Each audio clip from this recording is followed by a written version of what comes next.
अंतरराष्ट्रीय युवा विद्वान, जैन दर्शन में यूनिवर्सिटी टॉप व गोल्ड मेडलिस्ट, जैन सिद्धांत एवं न्याय विषयों को सरलता से समझाने वाले, यूएसए, इंग्लैंड, ऑस्ट्रेलिया आदि अनेक देशों में जैन धर्म की महती प्रभावना करने वाले, पंडित टोडरमल पुरस्कार, युवा विद्वत रत्न आदि अनेक पुरस्कारों से सम्मानित मूर्धन्य विद्वान डॉक्टर संजीव कुमार गोधा जयपुर द्वारा जानिए धर्म का मर्म। इस कार्यक्रम के प्रायोजक हैं 16वीं शताब्दी के महान आध्यात्मवादी दिगंबर संत श्री तारण तरण मंडलाचार्य जी की 574वीं जन्म जयंती के उपलक्ष्य में वाणी भूषण भाई जी, श्री कपूर चंद्र भाई जी, श्री लक्ष्मी चंद्र जी भाई जी, श्री प्रभात चंद्र समैया की पुण्य स्मृति में उनके पुत्रगण दिनेश चंद, मुकेश चंद, उमेश चंद, प्रदीप कुमार, नीलेश कुमार समैया एवं समस्त भाई जी परिवार समैया सदन सागर मध्य प्रदेश।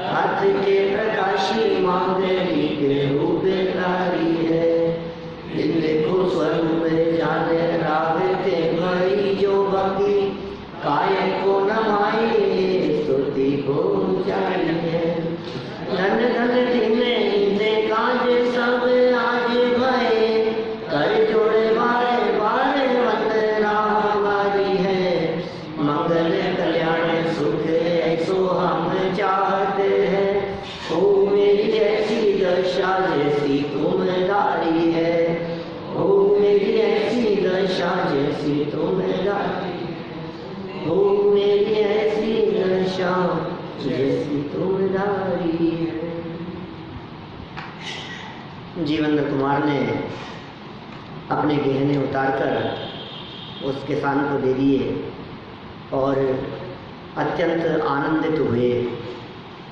माने सज्जन पुरुष दूसरों को देने में ही आनंद मानते हैं, दूसरों से लेने में आनंद मानना ये सज्जन पुरुषों के लक्षण नहीं है।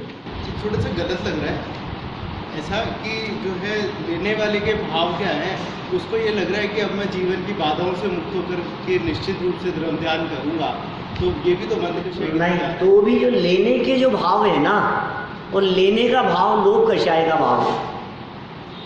मैं जीवन भर भले ही शांति से बिताऊंगा, तो इसके लिए बहुत सुंदर एक एग्जाम्पल दिया है अपने,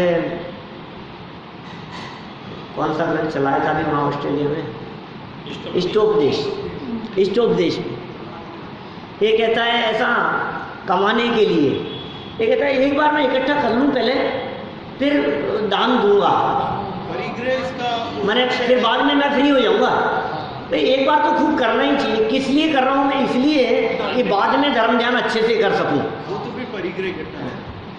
तो भाई आपकी ये वृत्ति इस प्रकार की है, जिस तरह से कोई व्यक्ति बाहर रोड पर खड़ा हुआ कीचड़ को लपेट रहा हो,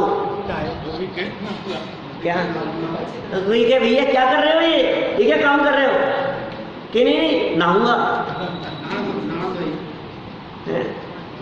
नहाऊंगा मैं। तो नहाने के परिणामों से कोई व्यक्ति कीचड़ लपेटे, ये तो उचित नहीं है। तो दान देने के परिणामों से कोई व्यक्ति कमाने की तरफ दौड़े, यह भी ठीक नहीं है। कोई ऐसा सोचे कि एक बार इतना तो कमा लूँ मैं कि बाद में मैं निर्वृत्ति लेकर के फिर धर्म ध्यान कर सकूं, इसलिए इतना कमा रहा हूँ मैं।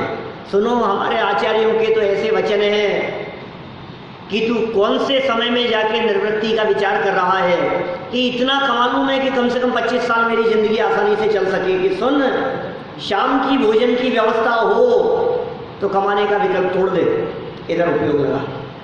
ऐसा कहते हैं। तेरे पास में यदि इतनी व्यवस्था हो ना कि शाम का मेरा भोजन हो सकता है, तो तू कमाने का विकल्प तोड़ दे, तू धर्म ध्यान में उपयोग लगा।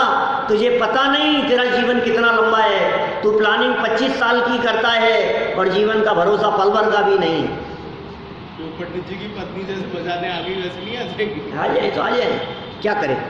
ये क्या हुआ, अंत समय में पश्चाताप भी तो हुआ। ये पूछ रहे पंडित जी की पत्नी जैसे बजाने आ गई थी, गोपाल दास जी भरैया की, आ जाए तो आ जाए। हाँ, कोई फर्क नहीं पड़ता है इन सब बातों से, ज्ञानियों को फर्क नहीं पड़ता है। हाँ, ये देखने की बात है। माने वो आ भी गई तो भी पंडित जी उठ करके चले गए। आपको पता है गोपाल दास जी बरैया एक ऐसे जबरदस्त विद्वान हुए हैं अपने यहाँ विद्वत परंपरा में, गुरुओं के गुरु कहलाते हैं।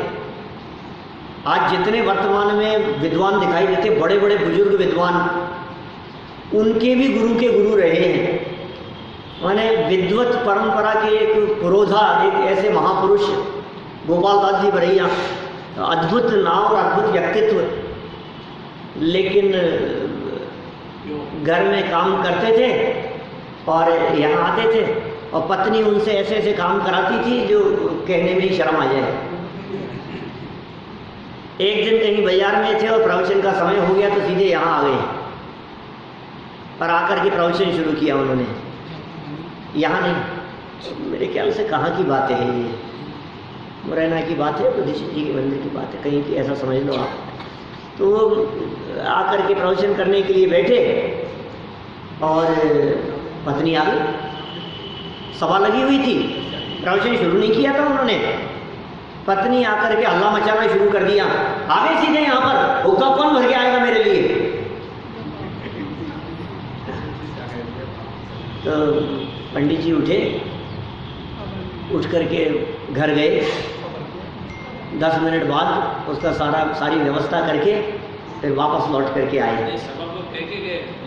हाँ, मैं आता हूँ 10 मिनट बाद में वापस आता हूँ। पीछे से क्या चर्चा चल रही होगी दीपेश जी?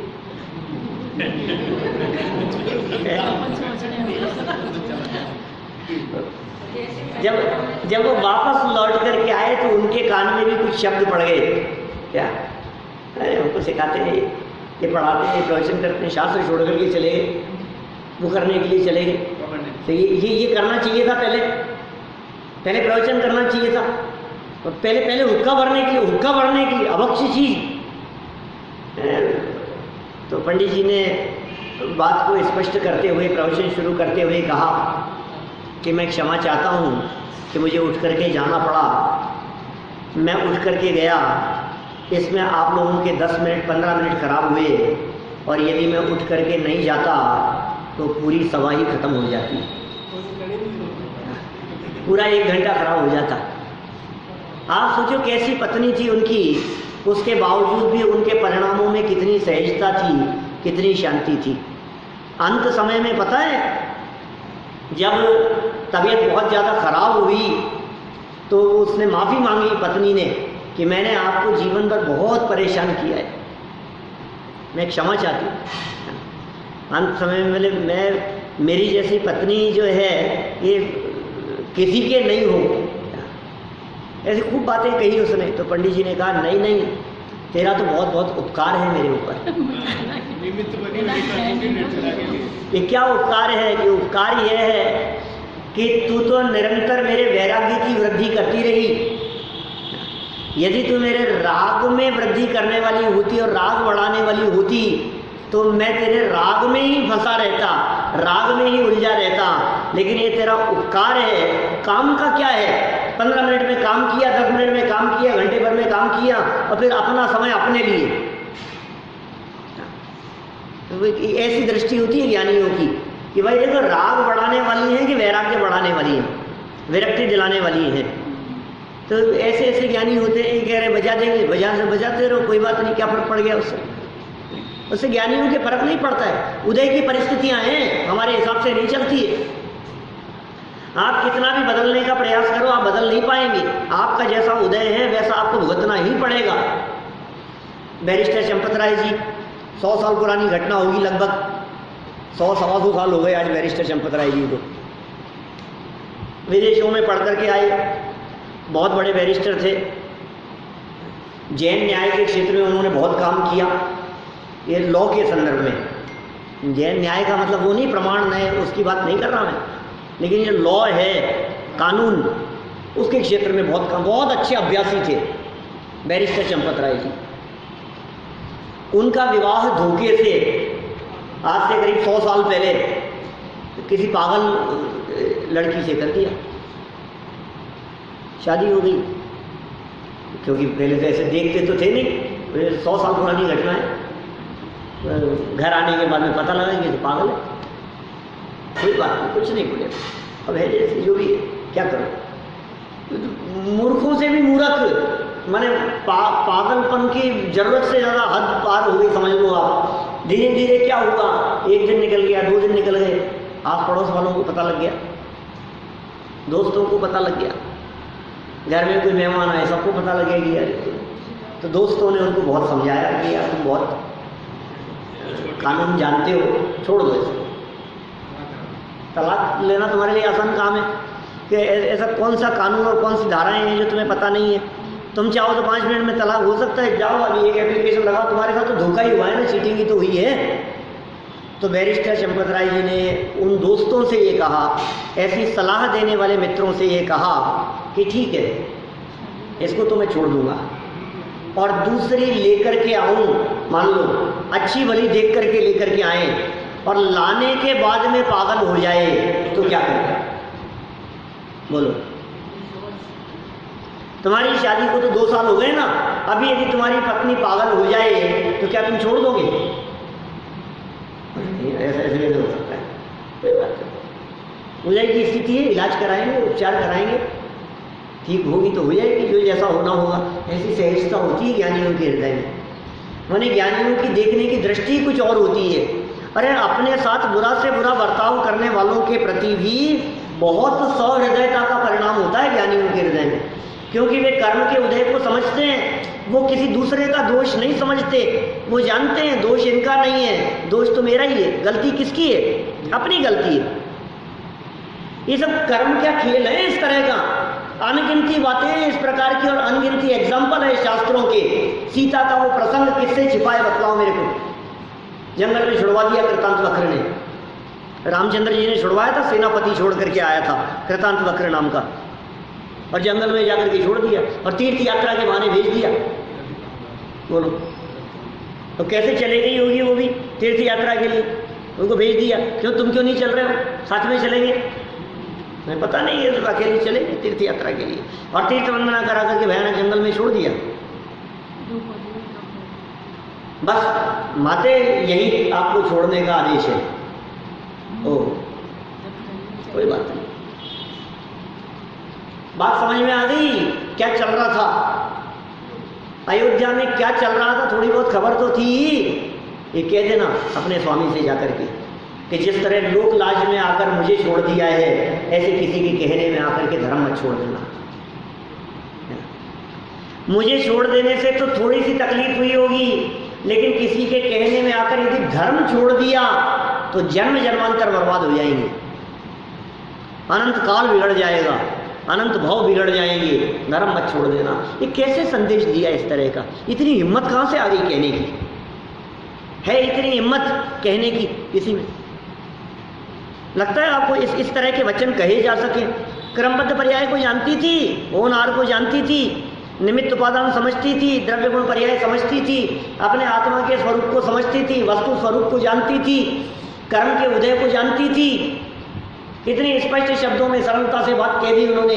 ये ज्ञानियों के जीवन में, जिनके जीवन में धर्म उतरता है, वे बड़े से बड़े संकटों को भी कितनी सहजता से झेल लेते हैं। ये पावर कहाँ से आ जाती है? ये बल है अंतरंग का, ये अंतर्दृष्टि का बल है भाई साहब। परिस्थितियां कैसी कैसी नहीं बन जाती है। वही अंजना घर से निकाल दिया, 22 साल बाद में पति आए, गर्भ में हनुमान, और निकाल दिया उसको, घर से निकाल दिया। सास ससुर ने लांछन लगा दिया कि बेटा तो गया हुआ है, ये तेरे बेटे पेट में किसका बच्चा आ गया, निकाल दिया उसको।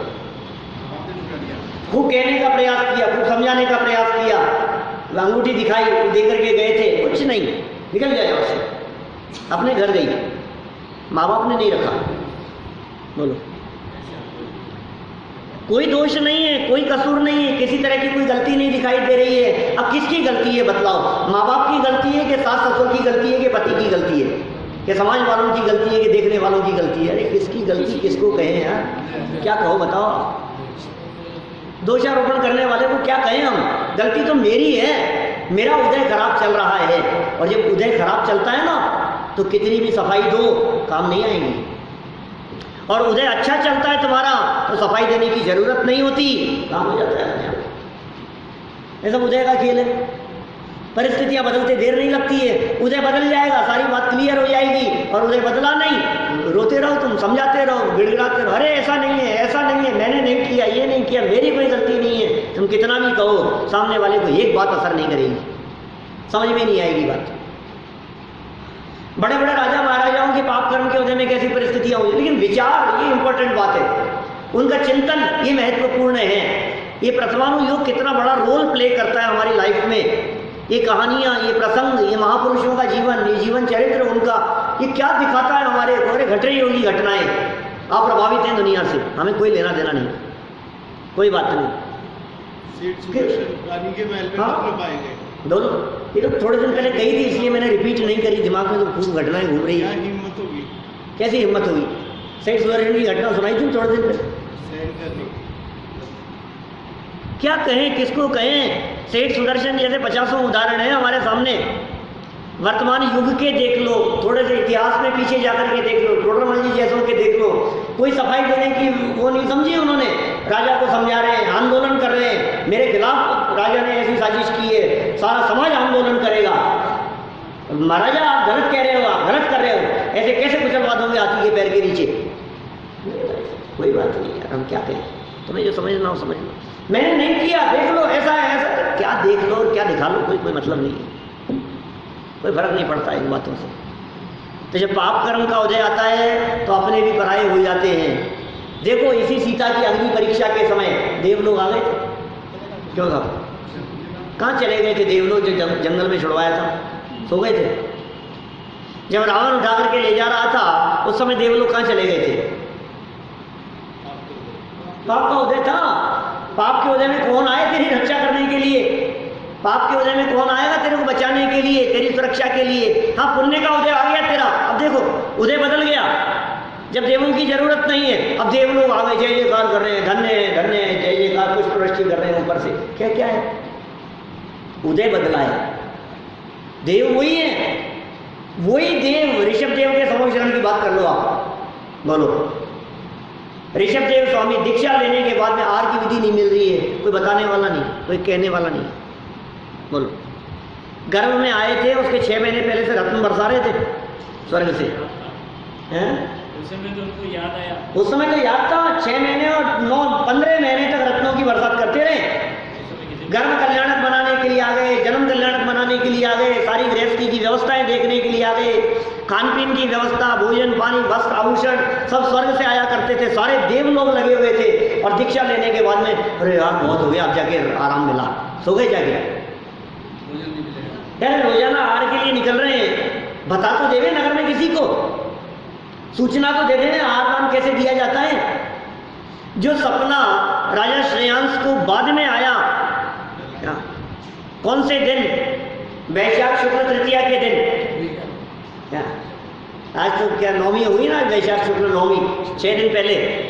तो जो सपना राजा श्रेयांश को उस दिन आया, वो सपना 6 महीने पहले नहीं आ सकता था कि सुनो तुम्हारे पाप कर्म का उदय चल रहा है, तो दूसरों को सपने भी नहीं आते।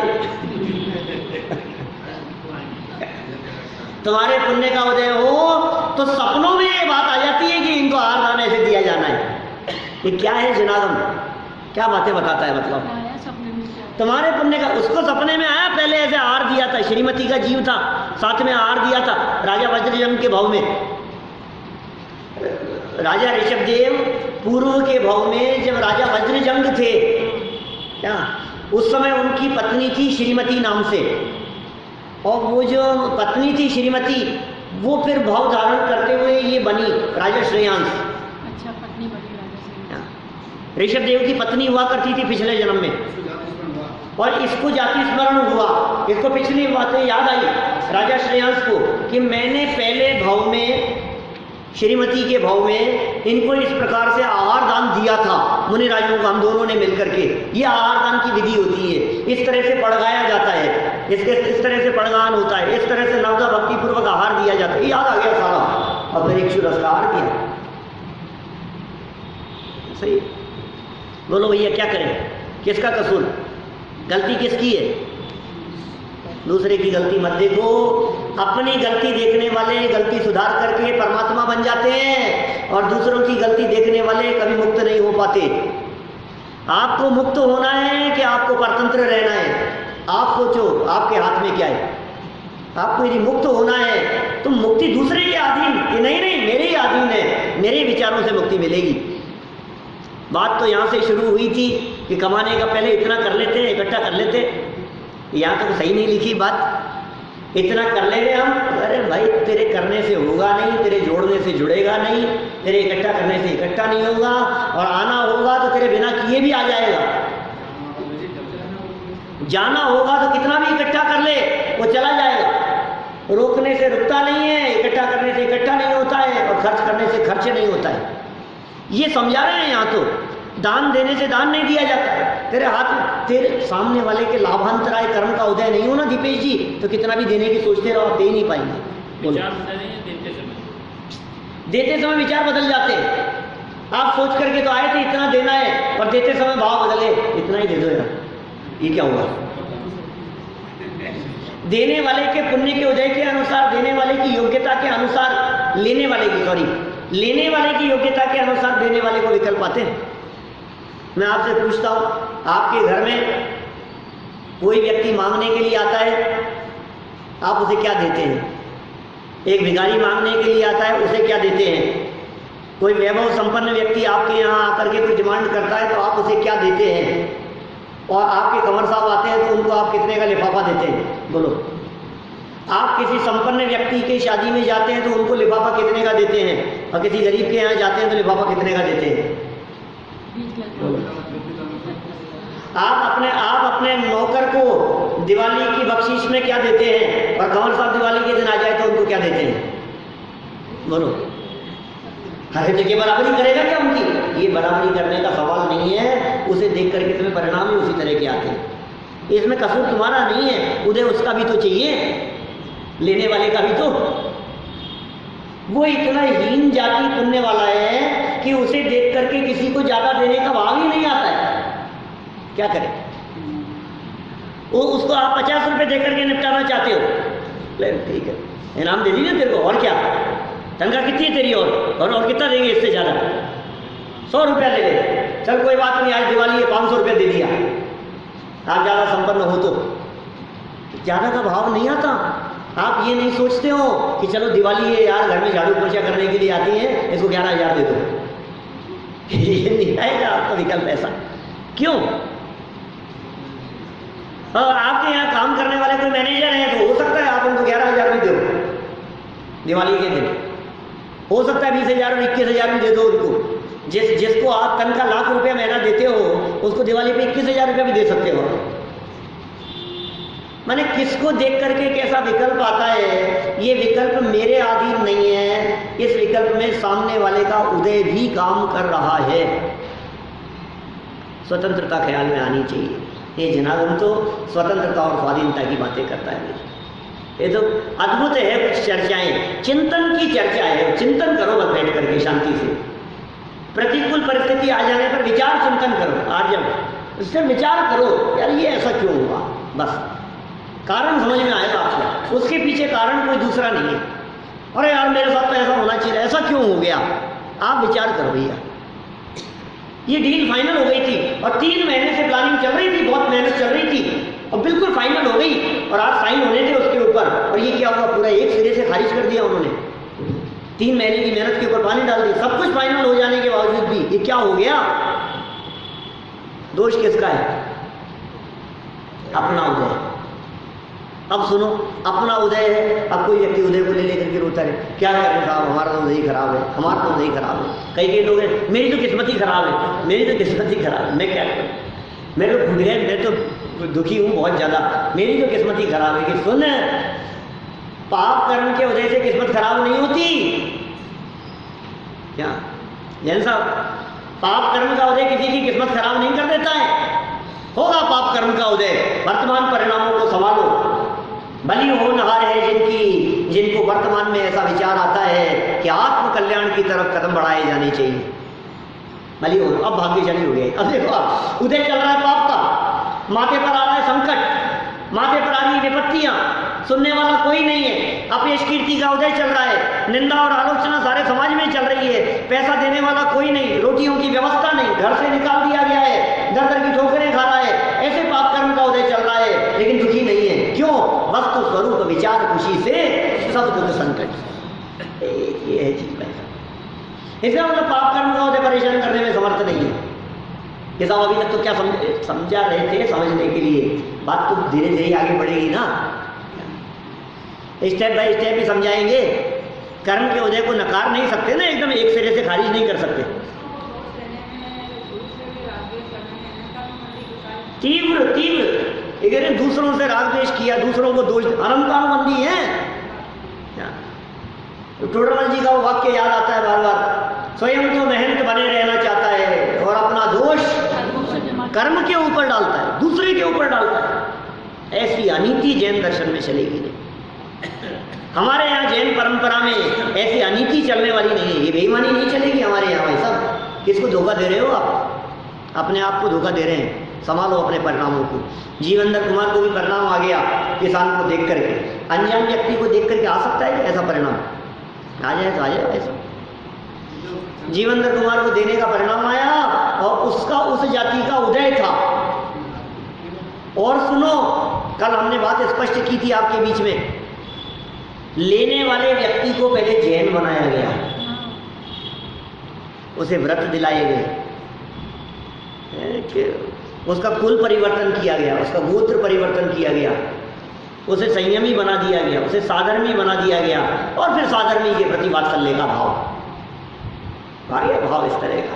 ये सब चर्चा अपन कल कर चुके हैं। अब किसान कितना आनंदित है जरा ये भी देखिए। ये जीवनदर कुमार ने पात्र जीव देख करके दे दिया, सहायता मिल रही थी, कषाय नहीं करना चाहिए सज्जन पुरुषों को, ये सब बातें हो गई।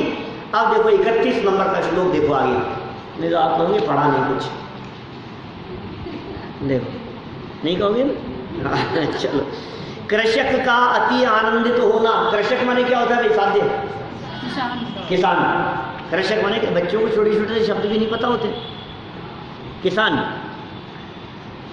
अनर्घ्या कल्प लाभाच धर्म लाभाच प्रिय तादात्विक सुख प्रीति संसृतो की विशेषतः।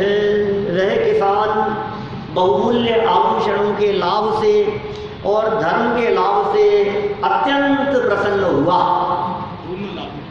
दोनों लाभ है। अकेला पुण्य लाभ नहीं, धर्म लाभ भी है। उसको वेद विज्ञान करा दिया, तो उसको ज्ञानी बना दिया। तो सम्यक दर्शन कोई बड़ी चीज नहीं है। आपको ऐसा लगता है ना पारस जी कि क्या बात करते हैं यार, व्रत पहले ले लेने चाहिए। देखो उसको व्रत दिला दिए। सम्यक दर्शन के बिना व्रत तो ले लेने चाहिए, क्या फर्क पड़ गया उसमें? सम्यक दर्शन कठिन नहीं है, काम हो गया सम्यक दर्शन।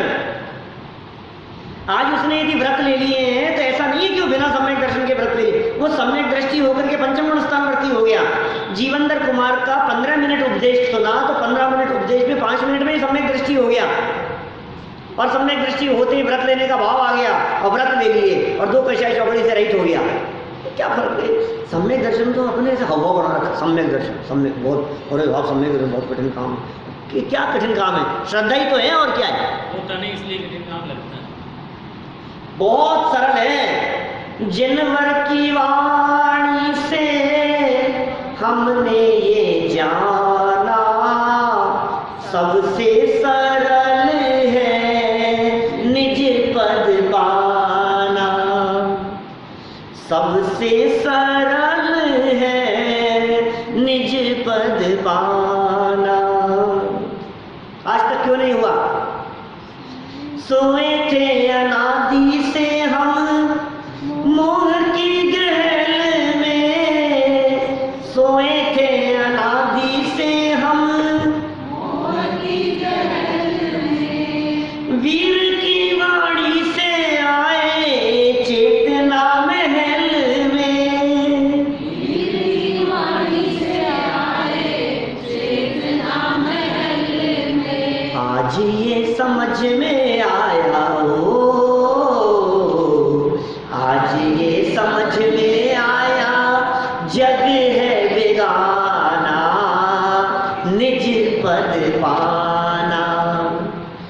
जिनवर की वाणी से हमने ये जाना, सबसे सरल है निज पद पा।